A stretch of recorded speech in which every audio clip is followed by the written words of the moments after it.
안녕하세요. 2025년 소프트웨어 교육 콘텐츠 공동개발 과정 5번째 시간입니다. 이번에는 객체와 배열이라는 주제로 5강을 진행하겠습니다.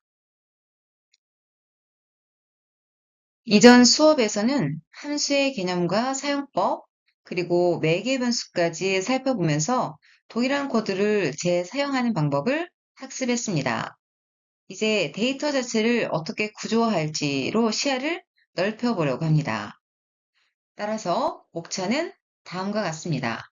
먼저 객체, 두 번째 배열, 그리고 마지막으로 객체와 배열의 활용입니다. 자, 방금 목차 슬라이드에서 오늘 다룰 세 가지 큰 주제, 객체, 배열, 그리고 둘의 활용을 확인하셨죠? 이제는 그 흐름을 바탕으로 이원 모듈에서 꼭 달성할 학습 목표를 짚어드리겠습니다. 자, 화면에 보이는 네 가지 포인트를 중심으로 설명드릴 텐데요. 먼저 객체와 배열의 구조 역할 이해입니다. 먼저 객체는 속성, 이름, 값상으로 데이터를 표현하고 배열은 순서를 가진 값의 집합이라는 개념부터 잡겠습니다. 이 두 구조가 왜 필요한지, 서로 어떤 상황에서 유리한지 비교해 보면서 학습해 나가겠습니다. 두 번째는 생성, 저장, 접근, 실습입니다. 직접 객체 리터럴과 배열 리터럴을 선언해보고 데이터를 추가, 수정, 삭제하는 코드를 작성해 봅니다. 즉, 어떻게 만들고 어디에 저장하고 다시 어떻게 꺼내 쓰는가를 몸으로 익히는 단계라고 할 수 있습니다. 세 번째는 주요 내장 메서드 활용입니다. 문자열에서 to uppercase 함수를 썼듯이 객체 배열에도 push라든가 pop, 그리고 object.key와 같은 강력한 내장 메서드가 준비되어 있습니다. 이런 대표 메서드를 실습으로 돌려보면서 반복 작업을 얼마나 줄여주는지 확인해 보겠습니다. 그리고 반복문과 결합해서 탐색 조작도 해봅니다. 마지막으로 for, 또 while 같은 반복문과 객체별을 연결해서 데이터를 한 번에 순회하고 가공하는 방법을 배웁니다. 여기서 함수까지 결합하면은 입력, 처리, 출력 전 과정을 완성형 로직으로 묶어낼 수 있습니다. 이렇게 이 네 가지 목표를 달성하면요, 객체별을 함수와 함께 활용해서 현실적인 문제를 해결할 수 있습니다. 자, 다음 슬라이드부터는 객체의 기본 구조와 생성 방법을 사례와 함께 바로 들어가 볼 테니까요. 여러분은 코딩 에디터를 열어두시고 함께 따라와 주시면 좋겠습니다. 자, 이제 본격적으로 객체의 세계로 들어가 보도록 하겠습니다. 앞서 객체와 배열의 역할을 학습 목표로 제시했으니까요. 첫 단계로 객체 이념과 구조를 확실히 잡아두는 것이 중요합니다. 자, 그럼 객체란 무엇인가? 객체는 관련된 데이터와 동작을 하나로 묶은 자료 구조입니다. 사람, 자동차, 학생처럼 현실의 개념을 코드로 표현할 때 가장 많이 쓰이는데요. 예를 들어서 사람을 객체로 표현하면, 이름, 그리고 나이, 또 인사하기와 같은 정보와 행동을 한 곳에 담을 수 있습니다. 객체는 키와 값상으로 속성을 저장하는데요. 객체 안에 각 데이터는 키와 값으로 짝을 이룹니다. 여기서 키는 문자열, 값은 어떤 자료형이든 올 수 있습니다. 이처럼 데이터와 그 데이터를 다루는 함수까지 한 객체에 묶어두면 정보와 행위를 동시에 관리할 수 있어서 코드가 훨씬 논리적이고 직관적입니다. 객체가 가진 특징을 보면요. 캡슐화로 속성과 메서드를 하나로 묶어서 관련 없는 외부 요소와 구분합니다. 의도가 분명한 코드가 작성되어서 가독성이 높고요. 또 재사용성, 확장성을 높여서 객체를 복사, 속성, 상속, 합성해서 더 복잡한 구조로도 자연스럽게 만들 수 있습니다. 자, 그럼 표를 잠시 보도록 하겠습니다. 자, 표에서 보면요. 네임이라는 키에 문자 앨리스가 저장이 되어 있습니다. 즉, 이 객체가 표현하는 사람의 이름, 속성을 담고 있는 거죠. 두 번째 키는 age인데요. age에는 숫자 25가 할당되어 있습니다. 한마디로 이 사람의 나이는 25살이다 라는 숫자형 데이터를 보관하고 있는 거죠. 그리고 마지막으로 greet는 함수입니다. 이 메서드를 호출하면 콘솔에 hello라는 인사말을 출력하도록 동작합니다. 따라서 person.greet처럼 부르면 데이터뿐만 아니라 행동까지 그 사람 객체가 스스로 수행할 수 있게 되는 겁니다.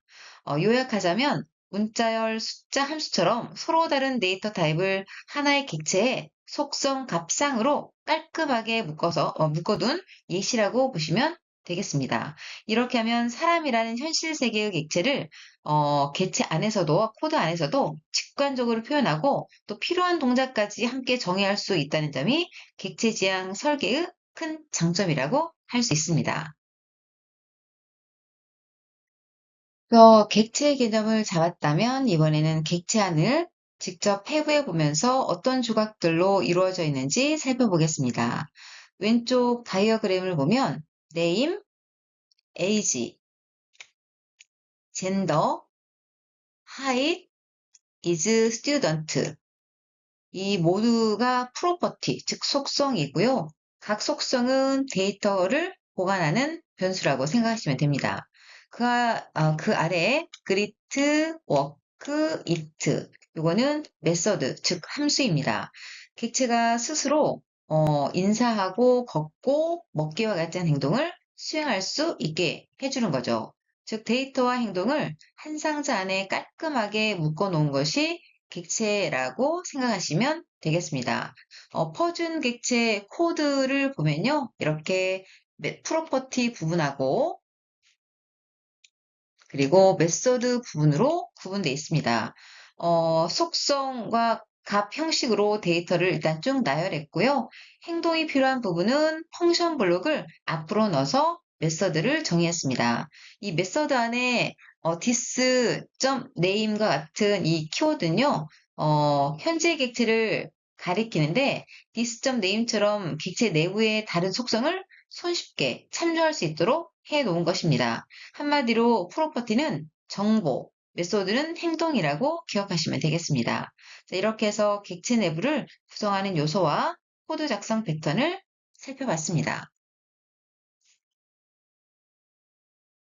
앞서 객체 내부에 어떤 속성과 메서드가 들어갔는지 해부해 봤으니까요. 이번에는 그 객체를 실제로 만드는 방법을 세 가지로 정리해 보겠습니다. 먼저 객체 리터럴 사용은요. 가장 간단하고 널리 쓰이는 방식으로 중괄호 안에 키와 값상을 직접 적기만 하면 끝입니다. 코드가 짧고 직관적이라서 데이터 구조를 즉석에서 선언할 때 가장 많이 사용됩니다. 다음은 new object 사용입니다. 이것은 자바스크립트가 기본 제공하는 오브젝트 생성자로 빈 객체를 만든 뒤 점 표기법으로 속성을 추가합니다. 객체 리털과 같은 똑같은 결과를 얻을 수 있지만 문법이 길어지고 직관성도 떨어지기 때문에 실제 현장에서는 거의 사용하지 않습니다. 옛날 방식 정도로만 기억해 두셔도 될 것 같습니다. 그리고 같은 형태의 객체를 여러 개 만들 때는 생성자 함수를 사용을 하는데요. 이것은 생성자 함수를 하나 만들어서 템플리스트 역할을 하게 합니다. new 연산자로 호출하면 내부에서 this가 새로 만들어지는 객체를 가리키고요. 결과적으로 속성과 메서드가 동일한 객체를 손쉽게 여러 개 찍어낼 수 있습니다. 결과적으로 자바스크립트의 프로토타입 모델도 이 패턴을 기반으로 동작하기 때문에 규모가 커지는 프로젝트에서는 필수적으로 쓰게 됩니다. 자, 객체를 만드는 세 가지 방법을 언제, 어떻게 골라야 할지 한 번에 정리하자면 객체 리터럴 방식은 설정값이나 임시 데이터를 한두 개만 담아야 할 때 가장 간편하고요. 중괄호 안에 키와 값만 적으면 끝이기 때문에 짧고 읽기 쉬운 코드가 필요할 때는 바로 써주시면 되겠습니다. 그리고 new object 방식은요, 요즘 새로 짤 때는 잘 안 쓰는데 레거시 코드를 유지보수할 때는 여전히 네, 쓰기도 합니다. 기존 시스템과 문법을 맞춰야 할 경우에만 선택하면 되겠습니다. 그리고 생성자 함수 방식은요, 같은 구조를 가진 객체를 여러 개 찍어내야 할 때 최적이라고 할 수 있습니다. 한 번에 정해두면은 템플릿처럼 재사용할 수 있고 또 이후 프로토타입을 통해서 기능을 하기도 편리하거든요. 다시 말하면 규모가 작으면 리터럴, 레거시면은 뉴 오브젝트, 대량 생성이면은 생성자 함수. 이렇게 이 원칙만 기억해 두면은 상황별로 가장 효율적인 선택을 할 수 있습니다. 이렇게 세 가지 생성 방법을 이해해 두면 필요에 따라 가장 효율적인 패턴을 골라서 객체를 만들 수 있습니다. 번째로 살펴볼 객체 생성 방식은 객체 리터럴입니다. 말 그대로 중괄호 안에 속성 이름과 값을 한 쌍씩 써 넣어주면 그 자리에서 바로 객체가 만들어집니다. 예를 들어서 예제 코드처럼 다음과 같이 적으면요. 퍼진이라는 객체가 즉시 완성이 됩니다. 클래스나 생성자를 따로 정의할 필요가 없으니까요. 빠르고 간단하죠? 또 하나의 장점은 유연성입니다. 객체가 만들어진 뒤에도 점 표기법으로 언제든지 속성을 자유롭게 추가하거나 바꿀 수 있습니다.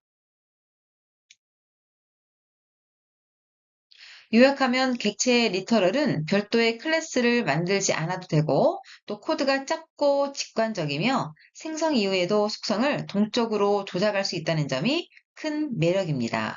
필요할 때 즉석에서 객체를 뚝딱. 이게 바로 객체 리터럴의 핵심이라고 생각하시면 됩니다. 자, 이번에는 이 화면에서 보여드리는 코드는 리터럴로 객체 만들기 실전 예시인데요. 자, 먼저 퍼진 부분을 보면요. name과 age는 프로퍼티고요. greet는 네, 메서드, 즉 함수입니다. 그리고 내부에 있는 프로퍼티와 함수에 접근하기 위해서는요, 점 연산자를 이용하는데요. 아래처럼 이렇게 퍼진.name 혹은 퍼진.ag 또 퍼진.greet와 같이 점 연산자를 이용해서 내부에 있는 프로퍼티와 함수에 네, 접근하게 됩니다. 객체가 이 코드 한 덩어리만으로 즉시 메모리가 만들어지고요. 별도 클래스나 또 생성자가 필요가 없습니다. 그렇다면 이 만들어진 객체를 어떻게 활용할까요? 네, 아까도 말씀드렸다시피 점 표기법으로 값을 읽어서 웹페이지에 출력하게 되는데요. 이 부분에서는 퍼즌.name 부분에서는 이름 앨리스가, 그리고 퍼즌.age에서는 나이가, 그리고 퍼즌.greet 부분에서는요. 함수 본문이 실행돼서 안녕하세요. 저는 앨리스입니다. 라는 문장이 추가로 출력이 됩니다. 여기서 눈여겨볼 점은요. 메소드 안에서 this.name을 썼기 때문에 객체 안에 name이 자연스럽게 끌려온다는 것입니다. 다시 정리하자면 필요한 데이터와 동작을 한 번에 묶어두고 바로 꺼내 쓰는 방식. 이게 객체 리터럴의 핵심이자 매력이에요. 코드가 짧고 직관적이라서 학습용 예제나 간단한 기능 구현에도 특히 유용합니다. 방금까지는 객체 리터럴로 중괄호 안에 속성을 한꺼번에 써 넣어서 즉석에서 객체를 만드는 방법을 봤고요. 이번 슬라이드는 같은 결과를 new object로 조금 돌아서 얻는 두 번째 방식이라고 볼 수 있습니다. let 다음에 다음과 같이 객체 이름을 new object를 이용해서 생성을 하는데요. 즉 생성자 함수 오브젝트를 new로 호출해서 비어있는 객체를 먼저 만든 뒤에 그 다음 줄부터 차근차근 속성과 메서드를 붙여가는 방식이라고 할 수 있습니다. 예제 코드를 보면요. 다음과 같이 퍼진 객체를 일단 생성하고 그 다음부터는 점 연산자를 이용해서 프로퍼티와 그리고 메서드를 네, 이렇게 추가해 갑니다. 그리고 사용법은요, 속성 읽기, 메소드 호출과 같은 이 사용법은 점 표기법으로 사용하기 때문에 리터럴 때와 완전히 똑같습니다.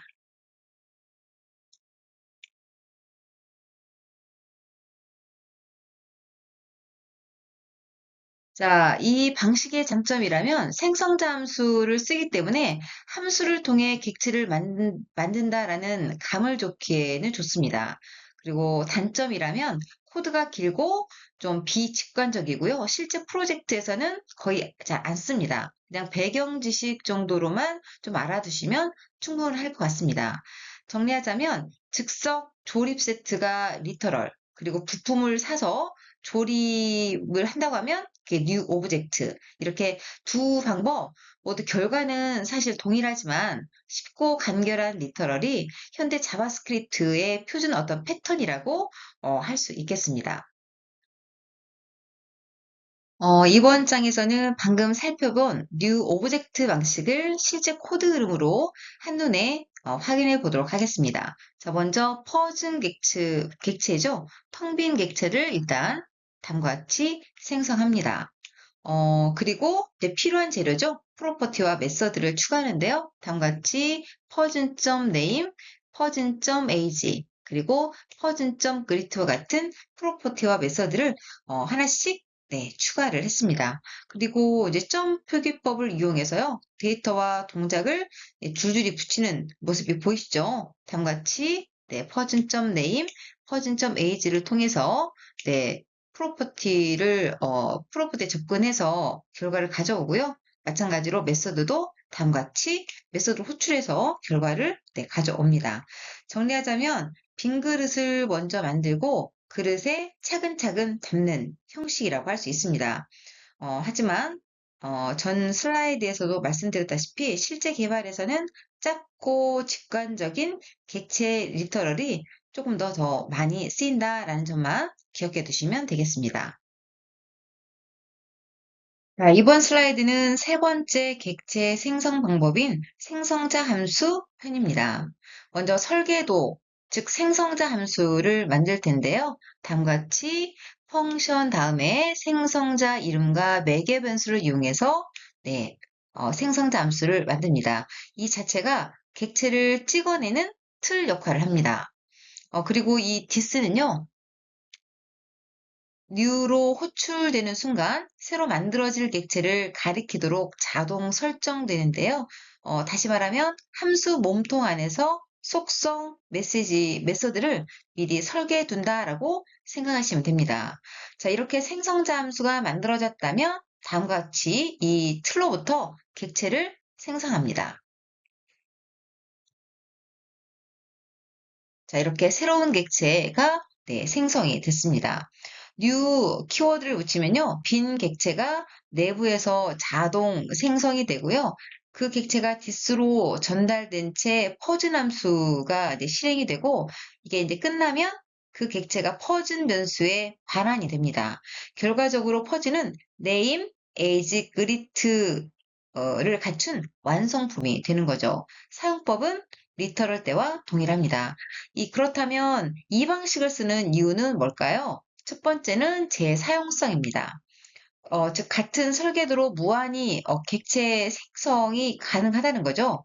두 번째는 코드 조직화입니다. 즉 데이터 플러스 동작 템플릿을 한 곳에 정의해서 가독성과 유지보수성을 높여줍니다. 그러나 단점도 있습니다. 일단 단점은요. 메서드를 함수 안에서 직접 작성하면은 객체마다 복사되기 때문에 메모리 낭비를 가져오고요. 또 코드가 길고 또 비직관적이고 또 실제로는 실무에서는 잘 안 쓴다라고 하는 네, 단점이 있습니다.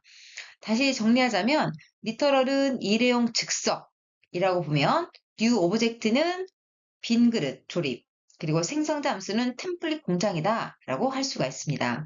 이 세 가지 패턴 중에서 제 사용성과 구조화 면에서는 가장 객체지향다운 방법이 바로 생성자 함수예요. 다만 최신 자바스크립트에서는 네, 클래스를 이용을 더 많이 한다라고 생각하시면 됩니다. 자, 다시 한번 생성자 함수를 사용한 예시 코드를 다시 한번 보겠습니다. 먼저 설계도를 준비합니다. 이 빨간색 부분이 바로 설계도 부분이라고 보시면 되겠습니다. 자, 그래서 먼저 설계도를 준비하죠. 이게 바로 퍼즐이 생성자 함수이고요. name과 age는 매개 변수입니다. 그리고 이 this 부분은요, 바로 전달받은 값으로 프로퍼티를 초기화하는 부분이고요. 그리고 이 함수 부분은, 즉, 메서드 부분이라고 할 수 있죠. 이 자체가, 이 퍼즐이라고 하는 함수 자체가 하나의 템플릿, 즉, 틀이라고 보시면 됩니다. 그리고 디스는요, 나중에 뉴로 찍어낼, 즉, 막 태어난 객체를 가리키도록 자동 연결이 됩니다. 그러니까 함수 안에서 this.name은 name처럼 단어지 쓰게 되면은, 새로운 객체에 name 속성을 달아주다. 이런 뜻이라고 생각하시면 될 것 같고요. 자, 그럼 이렇게 틀로부터 실제 객체를 생성합니다. 바로 이 부분입니다. 자, 이렇게 new가 붙는 순간 비어있는 객체가 암묵적으로 만들어지고요. 그 객체가 this로 어, 전달된 채 퍼즐 함수 보문이 실행되고요. 최종적으로 완성된 객체가 퍼즐 변수에 돌아옵니다. 이렇게 세 가지 패턴, 객체 리터럴, new 오브젝트, 생성자 함수까지 모두 살펴봤습니다. 자, 지금부터는 자바스크립트 세계에 존재하는 객체들을 큰 틀로 나눠보면 어떤 종류가 있을까를 살펴보는 단계입니다. 이번 슬라이드에서는 코어 객체와 그리고 HTML, DOM 객체 두 가지만 먼저 맛보고요. 다음 장에서 브라우저 객체까지 이어서 다루겠습니다. 자, 먼저 코어 객체는요. 언제 어디서든 자바스크립트가 켜지는 순간 이미 곁에 있는 기본 도구 세트와 같습니다. 즉, 빌트인 객체들인 거죠. 웹이든 node.js든 스크립트가 실행되기만 하면 자동으로 로딩이 돼 있어서 추가 로드나 또 임포트가 필요 없습니다. 앞에서 봤던 어레이, 스트링, 데이트, 매수와 같이 데이터 저장, 수학 계산, 문자 처리와 같은 기본 기능을 담당합니다. 생각해보면, 배열을 만들거나 날짜를 다루려 할 때 별도 라이브러리를 설치하지 않아도 바로 new 데이터를 쓰잖아요. 바로 그게 코어 객체 덕분입니다. 자, 다음은 HTML, DOM 객체입니다. 자, 이 객체는요, 브라우저가 HTML을 읽어들인 뒤 만들어주는 웹문서를 조작하는 레버들이라고 할 수 있습니다. 자, 웹브라우저는 HTML 파일을 파싱할 때 DOM이라고 하는 객체 구조를 생성하는데요. 더큐먼트를 시작점으로 해서 뭐 div라든가 p, 뭐 또 a와 같은 모든 태그가 객체 형태로 또 매핑되어 있습니다. 자바스크립트는 이 DOM 객체들을 이용해서요. 요소 추가라든지 또 삭제라든지 또 변경, 또 스타일 수정, 또 이벤트 처리 등을 할 수 있습니다. 정리하자면 코어 객체는 자바스크립트의 언어 자체가 제공되는 기본 도구 상자이고요. DOM 객체는 브라우저가 HTML 읽어서 웹페이지를 조작할 수 있게 만들어주는 핸들이라고 할 수 있습니다. 자, 다음 슬라이드에서는 브라우저 객체를 좀 살펴보도록 하겠습니다. 자, 이번에는 브라우저 객체, 즉 BOM에 대해서 소개를 하겠습니다. BOM이란 브라우저 그 자체를 다룰 수 있게 해주는 리모컨으로 크롬이라든지 엣지, 사파리와 같은 웹브라우저가 자체적으로 추가해둔 객체들입니다. 따라서 브라우저 환경에서만 존재하고요. node.js처럼 브라우저 밖에서는 사용할 수 없습니다. 할 수 있는 일은 세차, 또는 탭 열기, 또는 현지 주소 바꾸기, 또 사용자 디바이스 정보 확인 등 이런 웹페이지 바깥쪽에 브라우저 껍데기를 제어할 수 있는 게 해주는 그런 도구 세트라고 보시면 되겠습니다. 표를 보면서 다시 정리하자면 코어는요, 자바스크립트 언어 그 자체고요. DOM은 웹페이지의 내용, 그리고 BOM은 브라우저 껍데기를 다룬다라고 기억해 두시면 되겠습니다. 자, 이번에는 코어 객체만 조금 확대해서 들여다보겠습니다. 코어 객체라고 하면요. 어떤 것들이 있을까요? 다음과 같이 array, date, string, s 이런 것들이 바로 코어 객체라고 할 수 있고요. 자바스크립트가 기본 제공하는 내장 도구 상자다라고 생각하시면 되겠습니다. 어, 다시 말하면 별도 임포트 없이도 바로 쓰는 것들이라고 보시면 되고요. 먼저 만드는 방법은 우리가 이미 배운 두 가지가 모두 그대로 적용이 됩니다. 즉, 빈 객체를 만들고 싶다라는 목적이라면 코어든 사용자 정의든 리터럴 방식과 생성자 함수 방식 모두 사용 가능합니다. 그리고 접근과 조작은요, 여전히 점 연산자를 이용하시면 되겠습니다. 자, 다 같이 리터럴 방식도 가능하고요. 생성자 방식도 가능합니다. 그리고 이렇게 점 연산자를 이용해서요. 접근이 가능합니다. 자, 예제 코드를 통해서요. 그 날짜와 시간을 담당하는 데이트 객체를 잠깐 살펴볼 텐데요. 이 데이트 생성자를 인수 없이 호출하게 되면 컴퓨터 시스템식에 적힌 현재 시각이 곧바로 담긴 객체가 만들어집니다. 그래서 콘솔에 나우를 그대로 찍어보면요, 어, 길게 나와요. 한국 표준 시간이. 그래서 이렇게 막 길게 문자일이 나오는데요. 이 안에 연월일, 시, 분, 초 정보가 모두 들어있다고 보시면 되고요. 첫 번째 이렇게 나우 썼을 때의 결과를 한번 보시면 될 것 같습니다. 자, 그리고 여기서 좀, get full year, get month, get date 여러 가지 지금 메소드들이 보이는데요. 이 중에서 우리가 특히 좀 조심해야 될 부분은요. get month 부분을 보시면 여기에 플러스 1이라고 돼 있거든요. 여기 이렇게 이 부분이죠. 자, 이 부분은 get month 같은 경우에는 보통 디폴트 0부터 시작을 합니다. 그래서 1월을 나타낸다라고 하면 반드시 플러스 1, 10월이면은 이제 그죠? 0부터 시작하기 때문에 네, 플러스 1. 그래서 요거 기억해 두시고요. 그리고 get date는 대신에 1부터 시작합니다. 좀 헷갈리는 부분이죠. 그리고 그 get day는 날짜가 아니라 요일을 숫자로 돌려준다는 것도 기억해 두시면 되겠습니다. 자, 정리하면은 데이트 객체는 현재 시각을 한 덩어리로 담았다가 필요할 때 원하는 단위로 잘라 쓴다. 라는 개념만 기억해 두시면 되겠습니다. 자, 이번에는 수학 계산을 책임지는 코어 객체 매스를 만나보겠습니다. 이 매스 객체는요, 그 데이터 객체와는 달리 생성 과정이 전혀 필요가 없습니다. new 매스와 같은 코드를 쓸 필요 없다는 거죠. 바로 쓸 수가 있는데요. 여기 보시면 mass.py처럼 이 원주율은 가장 많이 쓰잖아요. 그래서 이 원주율처럼 자주 쓰이는 상수를 미리 담아둔 프로퍼티다라고 생각하시면 되겠습니다. 굳이 뭐 직접 외우거나 정의할 필요가 없이 그냥 바로 mass.py만 쓰면 바로 끝입니다. 또 여기 절대값도 보이고요. 그 다음에 올림, 내림, 반올림. 이거는 이제 숫자를 정수 단위로 맞춰야 될 때 가장 많이 쓰죠. 나머지는 여러분이 보시면 될 것 같고요. 그래서 이 매스 객체를 좀 더 정리하자면 언제든 부를 수 있는 계산기다. 생각하시고 생성자가 필요 없다. 바로 그냥 매스 다음에 점 연산자를 이용해서 메서드를 호출해서 쓸 수가 있습니다. 이게 기본적인 어떤 상수나 반올림, 난수 등이 이미 준비되어 있기 때문에요. 바로 쓸 수 있어서 생산성이 올라간다라고 할 수가 있습니다. 자, 이번에는 문자 데이터를 담고 다루는 코어 객체 스트링을 살펴보겠습니다. 문자는 두 가지 방식으로 객체가 되는데요. 먼저 리터럴 방식, 그리고 생성자 함수 모두 다 가능합니다.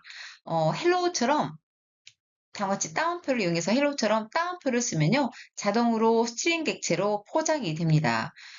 뉴 스트링도 사실 가능하지만 불필요한 어떤 래퍼 객체를 한 번 더 만들기 때문에 실무에서는 거의 쓰진 않습니다.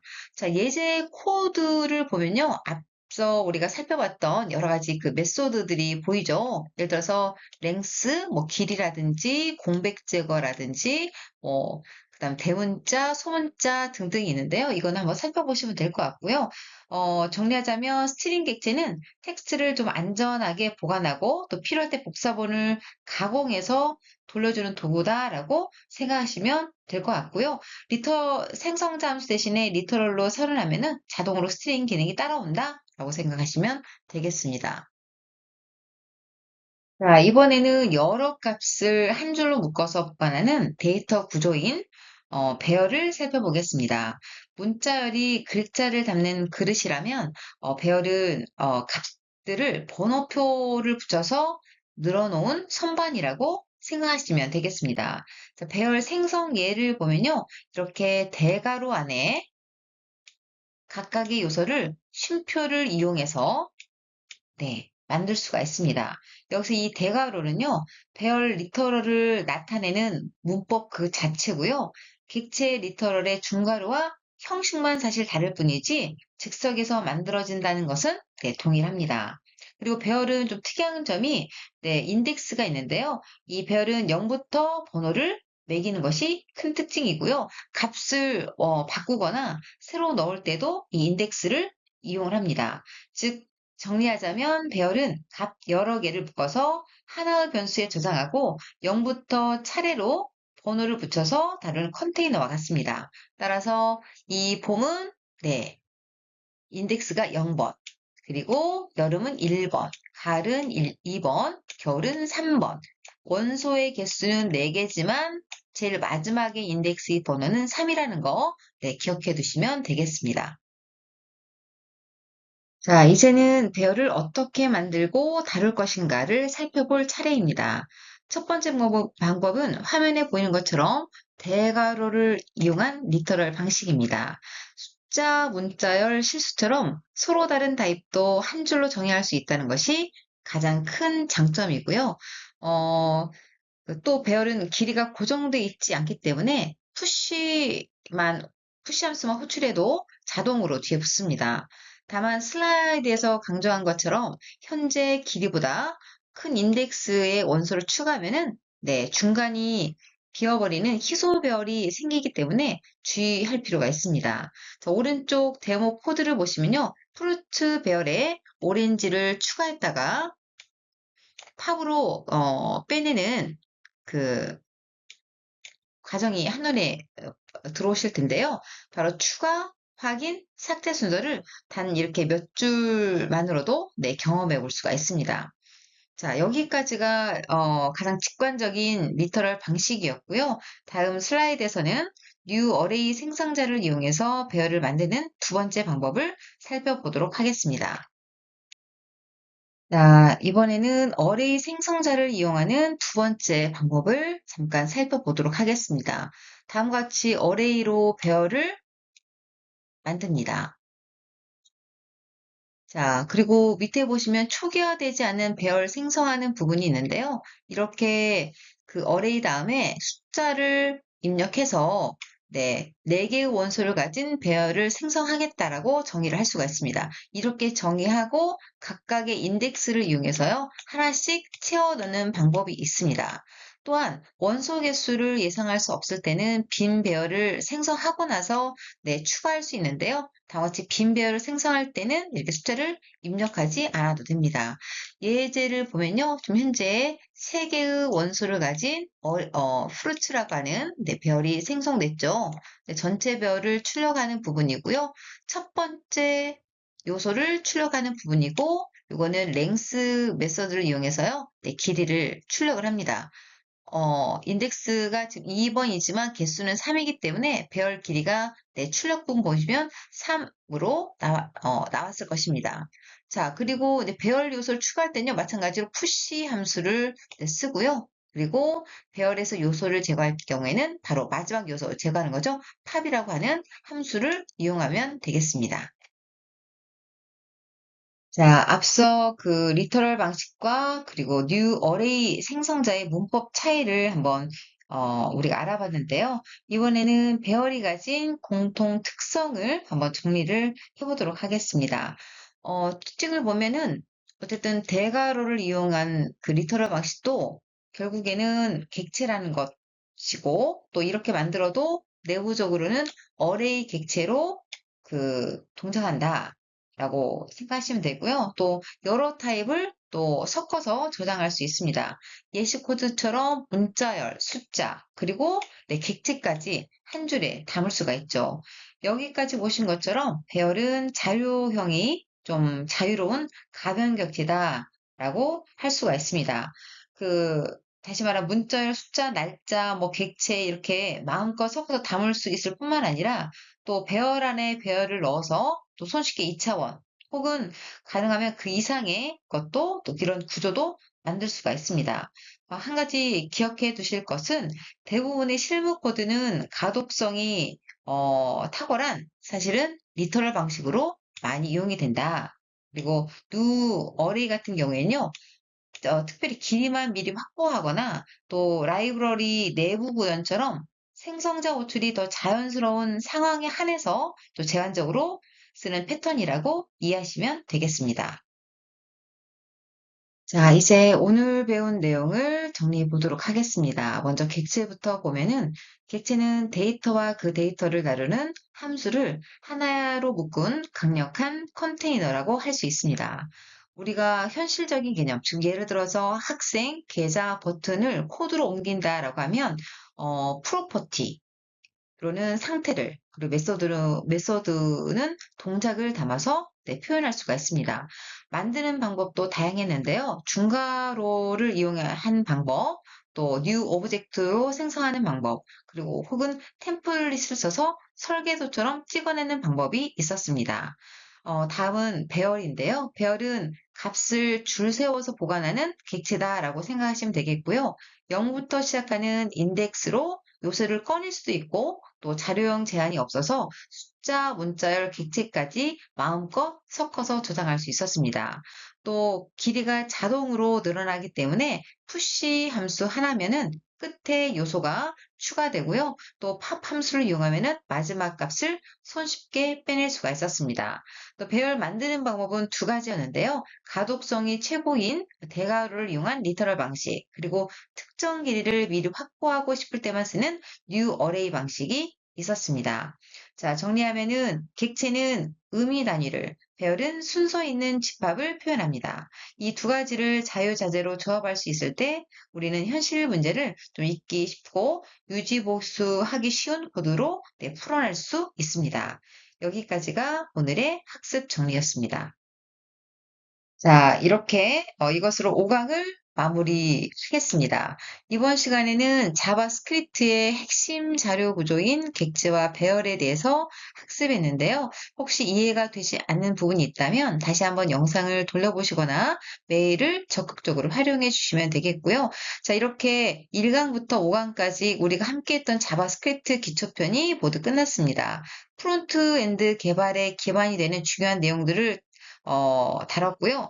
이제 6강부터는 백엔드 부분으로 넘어가서 새로운 내용을 다루게 될 텐데요. 지금까지 잘 따라와 주신 만큼 다음 강의도 즐겁게 학습할 수 있으면 좋겠습니다. 그동안 정말 수고 많으셨습니다. 감사합니다.